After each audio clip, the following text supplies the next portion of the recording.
You are just living here, not owning anything. Those were the words my daughter-in-law said to me over dinner, just 6 days after we buried my husband. At 71 years old, I thought I understood heartbreak. I thought losing Robert after 38 years of marriage would be the hardest thing I would ever endure. I was wrong. The dining room was unusually quiet that evening. The same oak table where Robert and I had hosted Thanksgiving dinners, birthday celebrations, and Sunday family meals now felt larger than I remembered. The chair at the head of the table sat empty. I kept glancing toward it without realizing I was doing it, still expecting to see Robert leaning back with that calm smile of his. Grief does strange things to the mind. Sometimes it lets you forget reality for a second. Then reality returns and hurts all over again. Jessica sat across from me, cutting her chicken into careful pieces. Her movements were precise, almost rehearsed. My son Daniel sat beside her. He barely spoke during the meal. Every few minutes he looked at his phone and then back at his plate. Something felt off, but I told myself I was imagining things. Loss makes people act differently. Maybe we were all struggling in our own way. The house still carried traces of Robert everywhere. His reading glasses remained on the bookshelf. His favorite coffee mug sat beside the sink. His jacket still hung near the garage door. I wasn't ready to move any of it. Every item felt like proof that he had existed. Proof that our life together had been real. You should probably start thinking about the future, Jessica suddenly said. I looked up from my plate. What do you mean? I asked quietly. She exchanged a glance with Daniel before answering. It was brief, but I noticed it. This house is a lot for one person, she said. The maintenance, the expenses, the property taxes. Daniel cleared his throat but didn't say anything. I've managed this house for years, I replied.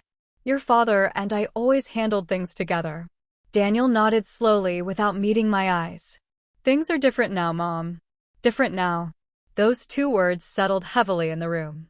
I looked at my son, searching for something familiar in his expression. Some sign that he was still the boy who used to run into my arms after school. Instead, I saw distance. The kind that doesn't appear overnight. The kind that grows quietly while you're busy loving someone. Jessica placed her fork down and folded her hands. The truth is, she said, you've never really owned this place. I stared at her. At first, I thought I had misheard. Excuse me? Her expression didn't change. You are just living here, not owning anything. The words landed with shocking calmness. There was no anger in her voice. No shouting. Somehow that made them worse. For a moment, nobody spoke. I waited for Daniel to say something. Anything. To tell her she was being disrespectful. To remind her that this was the home where he grew up. The home his father had spent decades building. The home where I had raised him. Instead, Daniel lowered his eyes. That silence told me more than words ever could. I felt a strange sensation spread through my chest. Not rage. Not even sadness. Just emptiness. As if something important inside me had quietly shut off. I looked down at my plate. The food suddenly tasted like nothing. Across the table, Jessica reached for her glass of water as though she had merely commented on the weather. Maybe it's time to consider other arrangements, she continued. Something smaller. Easier. Daniel nodded once. Just once. But it was enough. I set my fork down carefully. My hands were steady. That surprised me. I think I'm tired, I said. Neither of them stopped me when I stood up. Neither of them asked if I was okay. I climbed the stairs slowly. Each step felt heavier than the last. When I reached the bedroom Robert and I had shared for nearly 4 decades, I closed the door and sat on the edge of the bed. The room was dark except for the soft light from the bedside lamp. Robert's photograph rested on the dresser. He was smiling in the picture. The same gentle smile that had carried me through countless difficult moments. I looked at it for a long time. Downstairs, I could hear faint voices. Daniel and Jessica talking. Planning. Discussing something they thought I didn't know. I didn't cry. Not then. Instead, my eyes drifted toward the old mahogany dresser in the corner of the room. The bottom drawer. The one Robert had always kept locked. A drawer he had opened only once before he died. I remembered his hand resting on mine during one of our final conversations. I remembered the seriousness in his eyes. If anything ever feels wrong, he had told me softly, promise me you'll look inside. At the time, I thought grief had made him overly cautious. Sitting there alone in our bedroom, listening to the muffled voices downstairs, I realized something that made my heart beat faster. Robert hadn't been worried about his illness. He had been worried about what would happen after he was gone. And for the first time since Jessica spoke those words at dinner, I began to wonder what exactly my husband had known that I didn't. I sat in that bedroom for a long time after the voices downstairs faded away. The house felt different now. Not because Robert was gone. That pain had already settled into every corner of my life. This felt like something else. Something colder. The bedside clock showed 11:23. In the past, Robert would have been reading a history book beside me, occasionally stopping to share an interesting fact he had discovered. I could almost hear the rustle of turning pages. Instead, there was only silence. My eyes returned to the mahogany dresser. The bottom drawer had always seemed ordinary. Over the years, I had dusted it hundreds of times without giving it much thought. Yet now it felt like the center of a mystery I had never noticed before. Slowly, I stood and crossed the room. The carpet felt soft beneath my feet. The house creaked gently, settling into the cool night air. I knelt beside the dresser and pulled open the bottom drawer. Inside were neatly folded sweaters, old photographs, and a small wooden box I recognized immediately. Robert had owned that box for decades. He kept important documents inside it. Tax records. Insurance papers. Things he never wanted misplaced. My fingers hovered over the lid. For a moment, I hesitated. Opening it felt strangely final. As though I was stepping into a conversation Robert could no longer finish himself. Finally, I lifted the lid. Inside were several folders arranged with his usual precision. Everything was labeled in his careful handwriting. Property records. Insurance documents. Family trust. The last label caught my attention immediately. Family trust. I frowned. Robert had never discussed a trust with me. At least not in detail. We had talked about wills, retirement accounts, and estate planning over the years. But never a trust. I carefully removed the folder and opened it. The paperwork inside looked official. Legal documents. Signatures. Dates. Some pages contained language I did not fully understand. My eyes moved slowly across the text. After a few minutes, I realized I was too tired and emotionally drained to make sense of it. I closed the folder and set it beside me. Beneath it sat an envelope with my name written across the front. Margaret. Just that. Nothing more. My chest tightened. Robert's handwriting was unmistakable. I traced the letters with my fingertips. The envelope had already been sealed. It looked old, as though it had been sitting there for quite some time. Carefully, I opened it. Inside was a single sheet of paper. The letter was short. Typical Robert. He had never wasted words. Margaret, if you are reading this, then I am no longer there to explain things myself. I know you will probably try to handle everything alone. You always do. But there are things you need to know. Not everyone who smiles at you has your best interests at heart. If something feels wrong after I am gone, trust your instincts. Speak with Mr. Whitaker. He has everything you need. Most importantly, remember this. I made sure you would be protected. Love always, Robert. I read the letter 3 times. Then a 4th. By the time I finished, tears blurred the page. Not because of fear. Not because of confusion. Because even after everything, Robert had still been looking after me.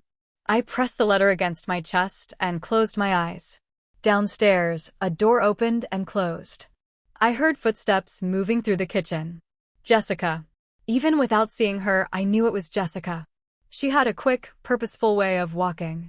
A few seconds later came the sound of another door. Daniel. They were probably heading to bed. Their lives continuing as though nothing had happened. As though they had not shattered something important at that dinner table. The next morning I woke before sunrise. For the first time in days, I felt something other than grief. Questions. Questions have a way of pushing sorrow aside, at least temporarily. I made coffee and sat alone at the kitchen table. Robert's chair remained empty. The early morning light filtered through the windows. Outside, The maple trees moved gently in the breeze. Everything looked normal. Yet beneath that normal appearance, something had shifted.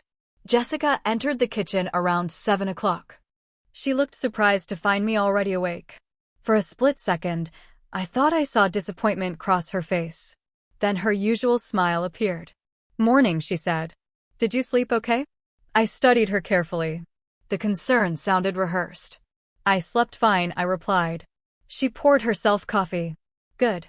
Silence settled between us. A strange silence. The kind people create when they are avoiding a subject. Finally, she glanced toward me. "Daniel and I were talking last night," she said casually.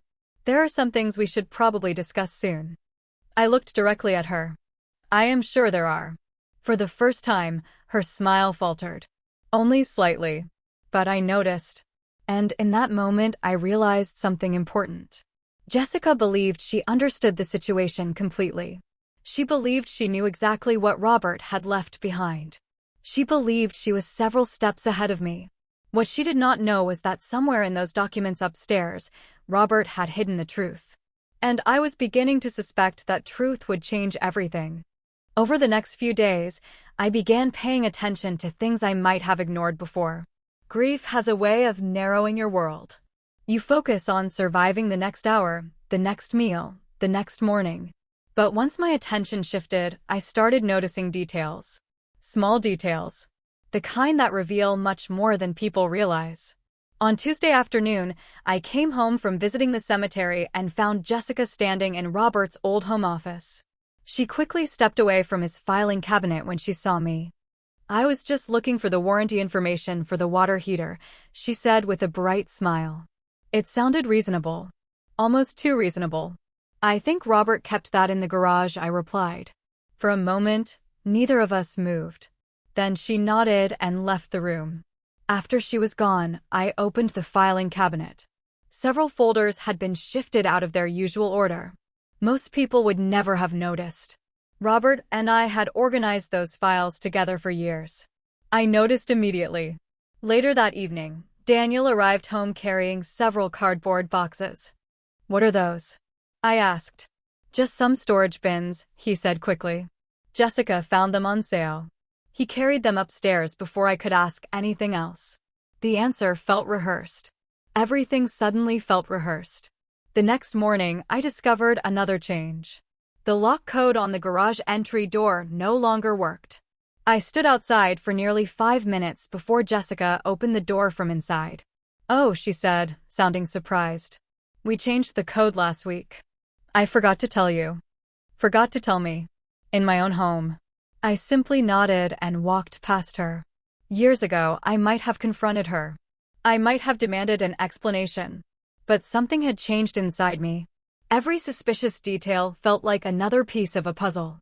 And puzzles are solved through observation, not emotion. That afternoon, I sat on the back porch overlooking the yard Robert loved so much. Spring was beginning to settle across the neighborhood. The flower beds were starting to bloom. The maple trees cast long shadows across the grass. Robert had planted most of them himself. I remembered him standing exactly where I sat now, holding a garden hose in one hand while explaining some ambitious landscaping project. He always had plans. Always believed in preparing for the future. The memory brought me back to the letter. I went inside and read it again. Then again. The words remained the same. "Speak with Mr. Whitaker. He has everything you need." By Thursday morning, curiosity had become determination. I searched through Robert's contact book and found the number. Richard Whitaker. Attorney. The name sounded familiar. I vaguely remembered meeting him years earlier at a company retirement dinner. My hand hesitated above the phone for only a second before I dialed. The receptionist answered immediately. "Whitaker and Associates. How may I help you?" "My name is Margaret Sullivan," I said. "I believe Richard Whitaker knew my husband, Robert Sullivan." There was a brief pause. Then the receptionist's tone changed. "One moment, please." A few seconds later, a man's voice came onto the line. "Margaret," he asked. "I have been wondering when you might call." I sat up straighter. "You were expecting me?" Another pause. Longer this time. "Robert hoped it would not be necessary," he said carefully. But yes, I thought eventually you would contact me. A chill moved through me. What exactly did Robert leave with you?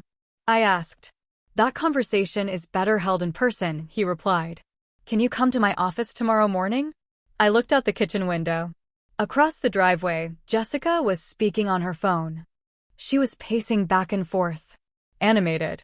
Excited. I could not hear the words. Only the confidence in her expression. The confidence of someone who believed events were unfolding exactly as planned. Yes, I said into the phone. I can be there.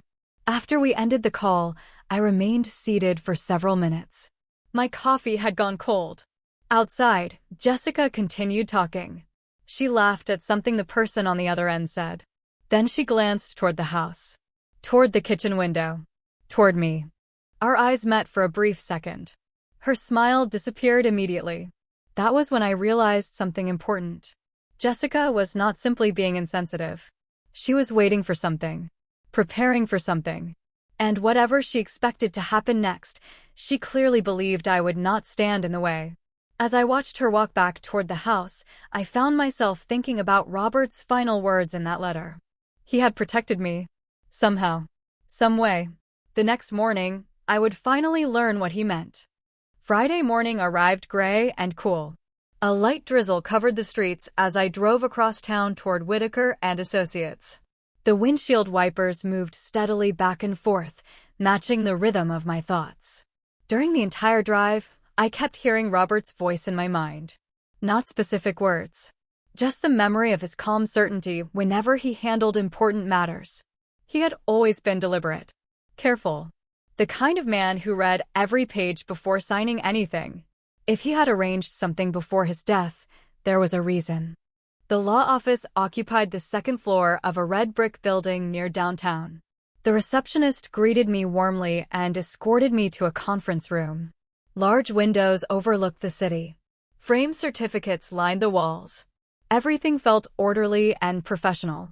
A few minutes later, Richard Whitaker entered carrying a thick leather folder.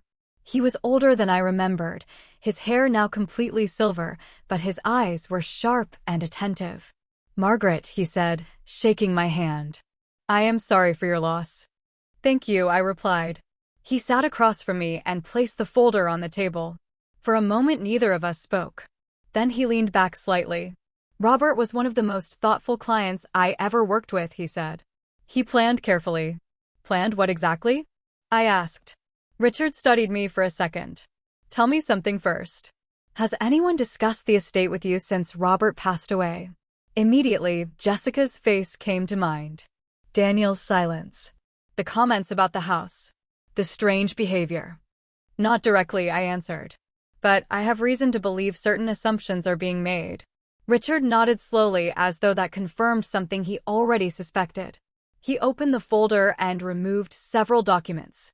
About 8 years ago, Robert established a family trust, he explained. Over time, he transferred most major assets into that trust, including the house. My pulse quickened. The house? Yes. He slid a document across the table. This property. I looked down at the address. It was our home. The home where Daniel grew up.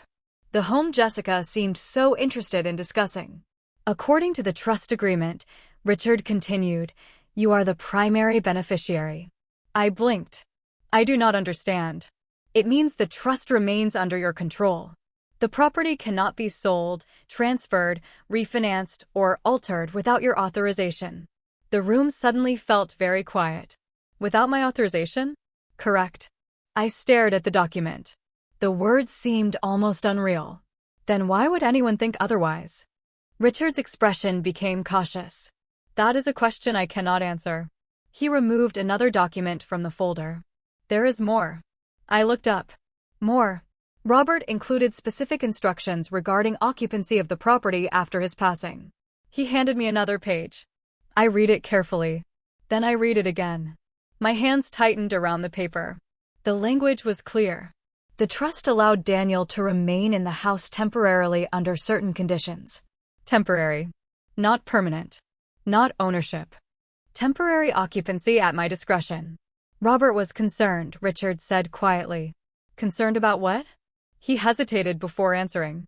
He worried that people might pressure you during a vulnerable period. He wanted to ensure you would have complete legal protection. For several seconds, I could not speak. Suddenly, dozens of memories began fitting together. Robert's unusual attention to paperwork during his final years. The private meetings with attorneys.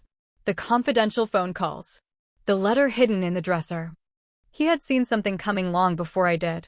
"There is one more thing," Richard said.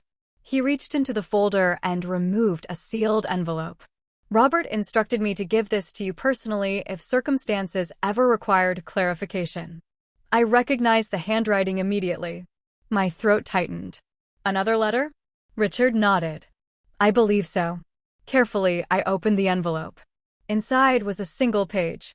"Margaret, if you are reading this, then events have unfolded exactly as I feared they might. Please remember that kindness and trust are not weaknesses. But neither is caution. I built these protections because I know your heart. You always look for the good in people, even when they do not deserve it. Do not allow guilt to influence your decisions. This home belongs to your future, not someone else's expectations. Love always, Robert." By the time I finished reading, my eyes were wet. Not from sadness alone. From relief. From certainty. For weeks I had felt like the ground beneath me was disappearing. Now, for the first time since Robert's death, I felt solid ground again. Richard waited patiently while I composed myself. Finally, I folded the letter and placed it carefully into my purse. "Does anyone else know this?" I asked. "Only you and me," he replied. I nodded slowly. Outside the conference room window, the rain had stopped. Sunlight was beginning to break through the clouds. As I stood to leave, Richard handed me a copy of the trust documents. "Keep these somewhere safe," he said. "I have a feeling you may need them sooner rather than later." Driving home, I thought about Jessica's confidence, Daniel's silence, their plans, their assumptions. Neither of them knew what I had just learned. Neither of them knew that Robert had anticipated every move before it happened. And as I pulled into the driveway, I noticed something that made me stop the car immediately. A real estate agent's business card was tucked beneath the windshield wiper of Jessica's vehicle. For a moment, I remained sitting in the car, staring at that business card. The logo belonged to one of the largest real estate agencies in the county. I recognized it immediately. Robert and I had seen their signs all over town for years. The card was tucked neatly beneath the windshield wiper as though it had been left there recently. Not accidentally. Intentionally. I glanced toward the house. The curtains in the living room were partially open. Someone was inside. Watching television perhaps. Drinking coffee. Going about an ordinary afternoon. Yet nothing felt ordinary anymore. I slipped the copies of the trust documents deeper into my purse before stepping out of the car. As I walked toward the front door, I reminded myself of something Robert had always said. When people reveal their plans too early, they often reveal far more than they intend. Inside, I found Jessica in the kitchen scrolling through her phone. She looked up and smiled. "How was your morning?" she asked casually. "Productive," I replied. Her eyes narrowed slightly before the smile returned. "That is good." I set my purse down and poured myself a glass of water. I noticed a real estate agent's card outside. The effect was immediate. Not dramatic. Just a fraction of a second. A tiny pause. A brief tightening around her eyes. Then it disappeared. "Oh," she said lightly. "One of our friends was asking about home values in the neighborhood. I guess an agent stopped by." It was a smooth answer. Prepared. Convenient. Completely unconvincing. "I see," I said. Nothing more. That seemed to disappoint her. She had expected questions. Expected resistance. Instead, I carried my water upstairs and closed the bedroom door behind me. Later that evening, Daniel arrived home unusually early. During dinner, he and Jessica exchanged several private glances. I noticed them because they happened whenever the subject of the house came up. Utility bills. Property maintenance. Future plans. Each topic seemed connected to something larger they were not yet saying out loud. At one point, Daniel cleared his throat. "Mom," he began carefully, "have you thought any more about downsizing?" I looked at him across the table. His expression reminded me of someone rehearsing a conversation. Not particularly, I answered. The house feels comfortable to me. Jessica offered a sympathetic smile. We just worry about you. Worry. That word had become one of her favorites. Worry can disguise many intentions. Concern sounds noble, helpful, responsible, but sometimes it is simply control wearing better clothes. That is kind of you, I replied. Daniel seemed uncertain what to say next. The conversation drifted elsewhere, yet the atmosphere remained tense, as though everyone at the table knew a larger discussion was approaching. The next morning provided another clue. Around 10 o'clock, I was organizing photographs in the living room when a white SUV pulled into the driveway. A woman stepped out carrying a clipboard. She wore a professional blazer and comfortable walking shoes. Real estate shoes, Robert would have called them. Shoes made for touring properties. Through the front window, I watched Jessica hurry outside to greet her. The two women shook hands warmly. Then they began walking around the exterior of the house. I remained perfectly still. Neither woman knew I was watching. They examined the yard, the roofline, the back deck Robert had built 15 years earlier. Occasionally, the agent made notes on her clipboard. 40 minutes later, they disappeared into the backyard. I quietly moved to an upstairs window overlooking the garden. From there, I observed them measuring portions of the property and discussing improvements. Improvements. On a house Jessica did not own. On a property Daniel could not legally sell. By the time the agent finally left, something inside me had shifted. For weeks, I had been reacting. Mourning. Trying to understand. Now I understood enough. Jessica was not exploring possibilities. She was preparing for a future she believed was already guaranteed. That evening, after everyone had gone to bed, I sat alone in Robert's old office. Moonlight filtered through the window. The trust documents rested open on the desk before me. Beside them sat both of Robert's letters. I read them again. Slowly, carefully. Then I noticed something I had overlooked before. Tucked inside the final folder was a handwritten note attached to a yellow sticky tab. Only 7 words.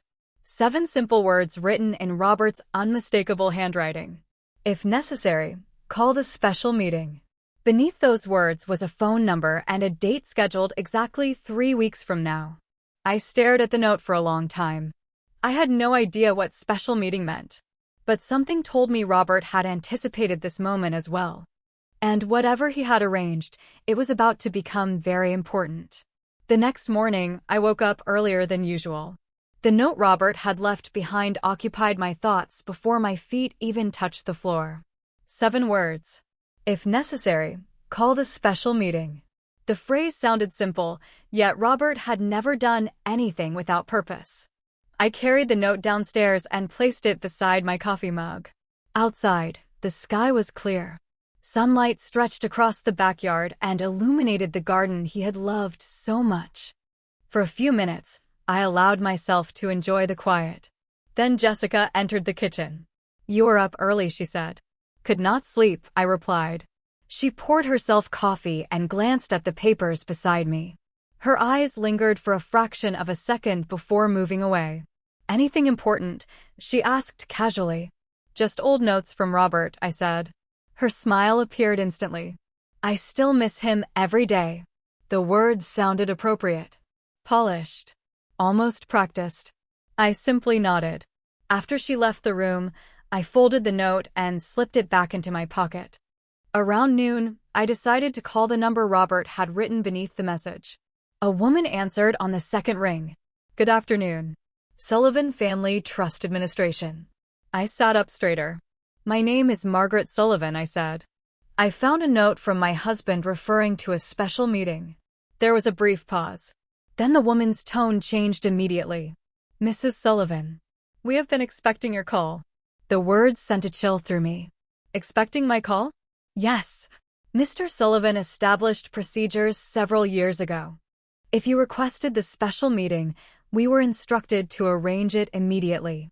I stared out the window toward the driveway. What exactly is the meeting? All relevant parties associated with the trust will be present. The attorney, financial administrator, trustees, and designated beneficiaries. My pulse quickened. Beneficiaries? Yes, ma'am. And when can this meeting take place? Papers shuffled on her end. The earliest available date is 2 weeks from today. 2 weeks. The exact time frame Jessica and Daniel seemed to be working toward.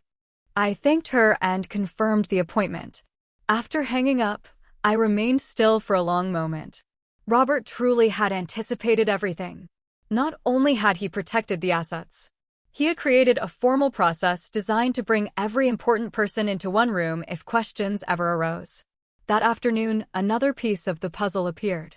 I was watering flowers near the front porch when a black sedan pulled into the driveway. A man stepped out carrying a tablet and measuring equipment. Once again, Jessica hurried outside to greet him. This time I stayed where I was. Can I help you? I asked pleasantly. The man smiled. I am a property consultant. Jessica answered before he could continue. He is helping us understand market trends. Us. Not me. Us. The consultant looked slightly uncomfortable. I am only gathering preliminary information, he explained. Nothing official. Of course, I replied.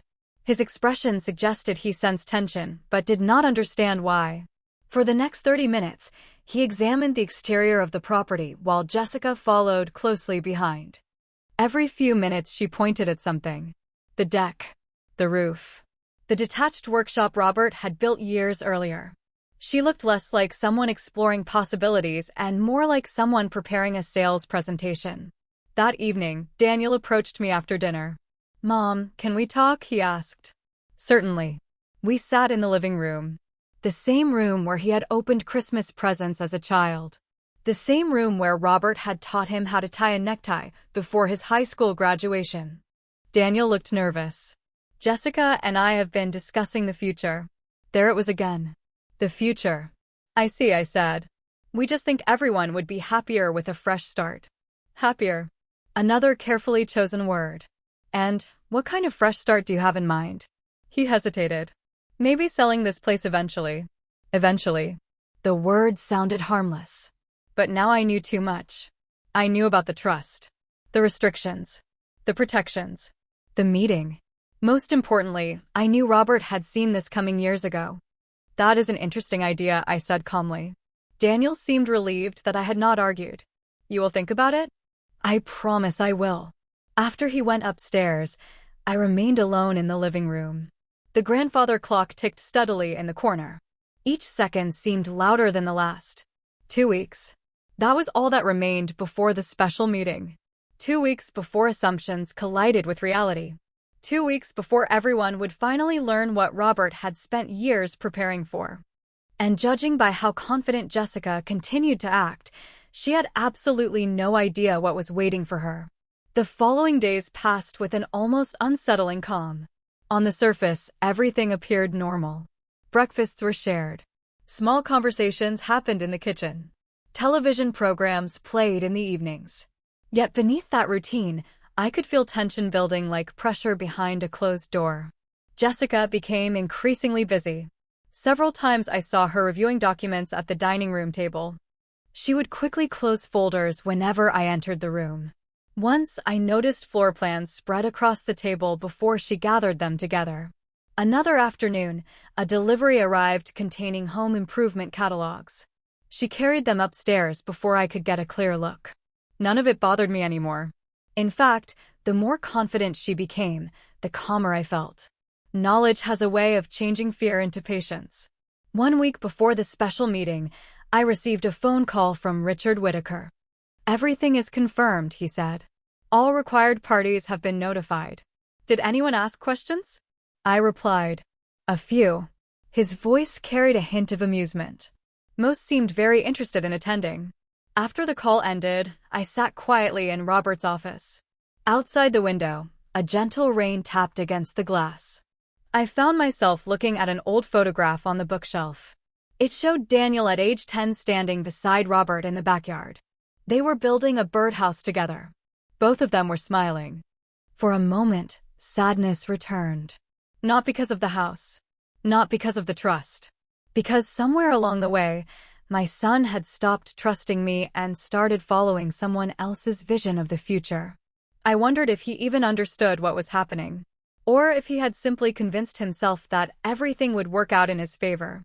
3 days later, another surprise arrived. I came home from grocery shopping and found Jessica speaking with the same real estate agent who had visited earlier.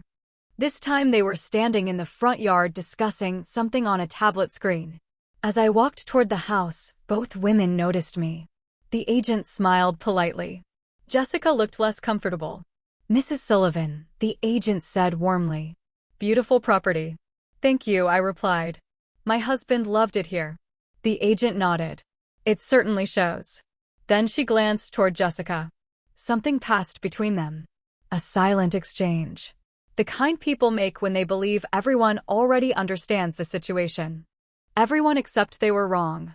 I understood far more than either of them realized. That evening, Daniel approached me again. "Mom, Jessica and I were thinking about hosting a family gathering next weekend." "That sounds nice," I said. "What is the occasion?" "Just an opportunity to discuss plans moving forward." There was that phrase again. Moving forward. Everything seemed focused on the future they had already imagined. "I would be happy to attend," I replied. Relief flashed across his face. "Great." After he left the room, I smiled quietly to myself. The timing was almost perfect. Their gathering would take place just 2 days before the special meeting. Whatever they intended to announce, they clearly believed the outcome was already decided. The night before the family gathering, I could not sleep. Around midnight, I walked downstairs and stood in the living room. Moonlight spilled across the hardwood floors. The grandfather clock continued its steady rhythm. Tick, tick, tick. The same sound that had filled this house for decades. My eyes drifted toward Robert's favorite chair. I remembered countless evenings sitting beside him while he read newspapers or planned family vacations. He always believed preparation mattered. Success was rarely accidental. Looking back now, I realized his final preparations had not been about money at all. They had been about protection. Protection for me. Protection for the life we had built together. The next morning, sunlight filled the house. Jessica seemed unusually cheerful. Daniel appeared optimistic. They moved around the kitchen with the energy of people expecting good news. Watching them, I finally understood something important. They were not acting this way because they knew the truth. They were acting this way because they believed they knew the truth. And sometimes confidence built on a misunderstanding becomes the most dangerous mistake a person can make. As I poured my morning coffee, my phone vibrated with a new message. It was from Richard Whitaker. A simple confirmation. "All documents are ready. See you Monday morning." I read the message twice before placing the phone back into my pocket. Monday morning. Less than 48 hours away.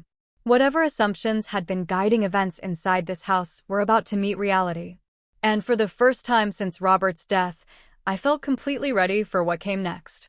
The family gathering took place on Saturday afternoon. Jessica had planned everything carefully. Fresh flowers decorated the dining room table. Snacks were arranged neatly on serving trays. Soft music played through the speakers. To anyone visiting from outside, it would have looked like an ordinary family event. But beneath the smiles and polite conversation, something else was happening. I could feel it. Daniel's sister Karen arrived first with her husband. Then a few cousins. A longtime family friend stopped by as well. People moved through the house sharing memories about Robert and discussing everyday life. Yet Jessica seemed unusually focused. Every few minutes she glanced toward Daniel, almost as though she was waiting for the right moment to begin. Finally, after everyone had settled into the living room, Daniel stood up. The room gradually grew quiet. "Thank you all for coming," he said. "The past few weeks have been difficult for our family. Losing Dad changed everything." Several people nodded. Karen lowered her eyes. Daniel continued. "Jessica and I have been thinking a lot about the future. About what makes the most sense moving forward." There it was again. That familiar phrase. Moving forward. I sat quietly in Robert's favorite chair and listened. "This house has been a blessing," Daniel said. "But it is also a large responsibility. Maintenance costs. Property taxes. Repairs. We believe there may be better options available." Jessica smiled supportively beside him. We want what is best for everyone, she added. Her voice sounded warm and confident. Especially Margaret. Several heads turned toward me. I simply smiled. That is very thoughtful, I said. Jessica seemed encouraged by my response. We have even spoken with professionals about potential possibilities, she continued. Nothing official, of course. Just gathering information. Karen looked surprised. You already spoke with professionals? Only preliminary conversations, Jessica replied smoothly. We are trying to be proactive. Proactive. Another carefully selected word. The discussion continued for nearly an hour. Jessica outlined possibilities. Smaller homes. Retirement communities. Easier lifestyles. Reduced responsibilities.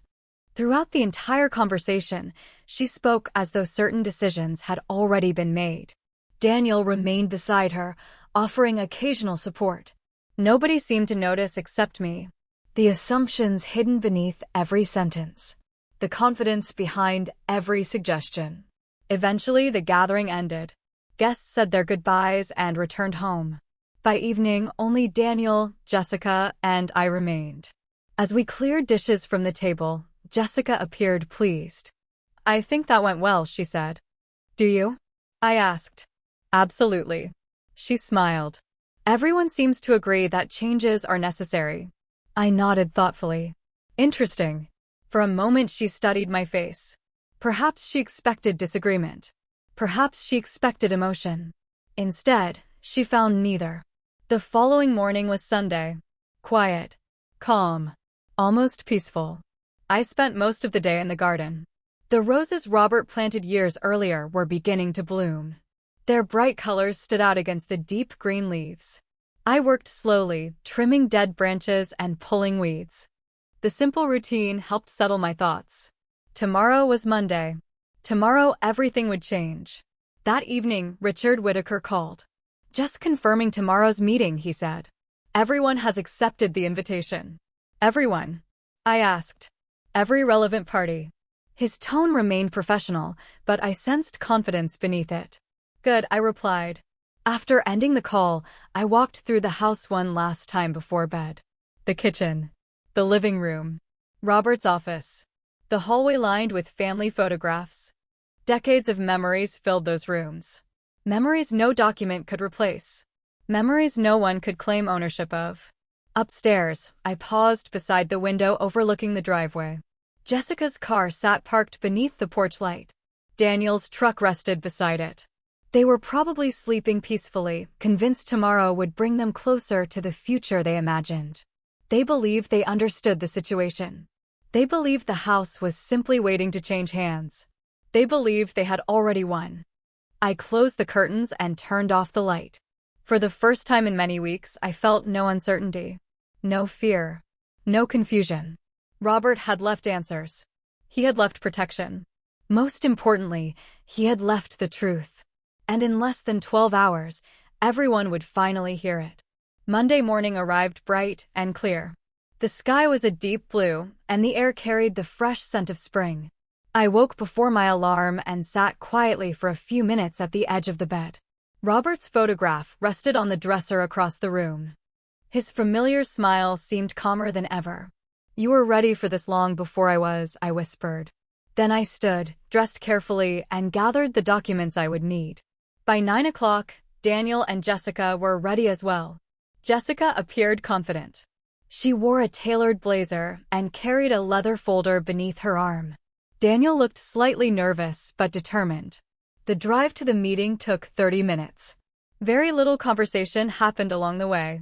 When we arrived at the conference building, Richard Whittaker was already waiting near the entrance. He greeted everyone politely and led us into a large meeting room. Several people were already seated around the table. The trust administrator, 2 financial officers, a representative from the estate planning department. Everyone appeared professional and prepared. Jessica seemed pleased by the formal setting. She sat upright and placed her folder on the table as though she expected to participate actively in the discussion. Richard began the meeting with a brief overview of Robert's estate planning history. He explained how the trust had been created years earlier and updated periodically. The room remained quiet as documents were distributed. Jessica skimmed the pages confidently. Daniel read more slowly. I simply listened. After several minutes, the trust administrator cleared his throat. We will now review the controlling provisions of the Sullivan Family Trust. Papers rustled around the table. The primary beneficiary and controlling authority is Margaret Sullivan. The room fell completely silent. Jessica's eyes lifted from the page. What? She asked before she could stop herself. The administrator continued. All major assets, including the residence, investment accounts, and related property interests, remain under the exclusive authority of Margaret Sullivan. Daniel frowned. There must be some mistake. Richard calmly slid another document across the table. There is no mistake. The administrator continued reading. No sale, transfer, refinancing, renovation, or modification of trust property may occur without written authorization from Margaret Sullivan. Jessica stared at the pages in front of her. Her confidence seemed to disappear line by line. But Daniel is Robert's son, she said. Eventually, the administrator replied, certain future provisions may apply. However, current authority remains solely with Mrs. Sullivan. Daniel looked down at the documents. Then back up. Then down again. The reality was finally reaching him. The assumptions. The plans. The conversations. None of them had changed the legal facts. Richard opened one final folder. There is also an occupancy provision. The administrator nodded. Current occupants other than Margaret Sullivan reside in the property at her discretion under trust guidelines. Jessica's expression changed completely. For the first time since Robert's funeral, she looked genuinely uncertain. At her discretion, she repeated quietly. Correct, the administrator said. Nobody spoke for several seconds. The room felt strangely calm. No arguments. No raised voices. Just truth settling into place. Eventually, Richard handed me a final document. Robert asked that this be included if clarification became necessary. I recognized his handwriting immediately. The administrator invited me to read it aloud if I wished. I looked at the page and smiled softly. That will not be necessary, I said. Then I folded the letter and placed it back into the folder. Daniel finally looked at me. Really looked at me. Perhaps for the first time in weeks. Mom, he said quietly. I did not know. I believed him. That was the sad part. He had followed someone else's certainty instead of seeking the truth himself. I nodded gently. I know. Jessica remained silent. The meeting concluded shortly afterward. Documents were signed. Procedures were confirmed. Questions were answered. As everyone prepared to leave, I stood and gathered my papers. Jessica watched me carefully. There was no anger in her expression now. Only realization. Near the doorway, I paused and turned toward her. A few weeks ago, I said calmly, someone told me I was only living in the house. The room became quiet once again. Jessica lowered her eyes. I held the trust documents in my hands and continued. It turns out I was never the one just living there. Then I walked out of the room. Outside, sunlight filled the parking lot. For the first time since losing Robert, the weight on my chest felt lighter. The house waiting for me at the end of the drive was still my home. The life Robert and I built remained protected. More importantly, I finally understood his last gift. It was never about property. It was about dignity. And thanks to him, I still had mine.